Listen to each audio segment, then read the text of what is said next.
On the edge of California's Mojave Desert, howling winds propel massive windmills, and the scorching sun beats down on luxurious gated communities. Security is extra tight in the golf resort haven of Rancho Mirage, where President Barack Obama and China's President Xi Jinping will spend 2 days together.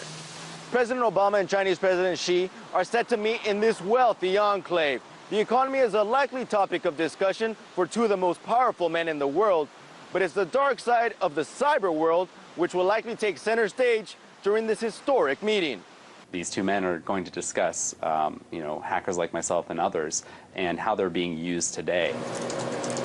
Semi Kamkar was sentenced to 3 years probation and was restricted from computers for spreading a worm on MySpace. There's still definitely a hugely underground element to hacking and sort of that whole scene.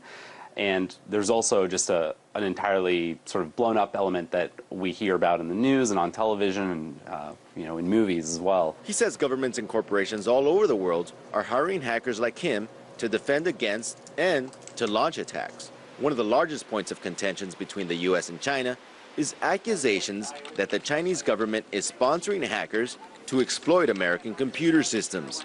The United States has expressed our concern about the growing threat of cyber intrusions, some of which appear to be tied to the Chinese government and military. Many in Washington are urging President Obama to press China on the cybersecurity issue. But while the U.S. plays victim to cyber threats, it is also behind some of the most aggressive cyber attacks. There definitely is a cyber war going on, and we've seen that in the past few years, with Stuxnet and viruses like that are capable, that have been state-sponsored by U.S. and Israel, that have been powerful enough to penetrate nuclear reactors that aren't even on the internet. Obama has proposed spending nearly $5 billion on cyber defense.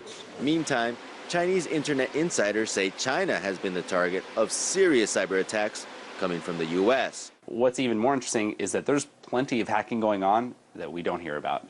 And I think that's probably some of the most interesting things. What's getting hacked that we haven't heard about at all because they've kept that silent. No one has discovered what was leaked. Kamkar fears the focus on cybersecurity may lead to reduced freedoms. The eyes of the world will be on Southern California to see if Obama and Xi will change the course of the world's cyber battles. In Rancho Mirage, California, Ramon Galindo, RT.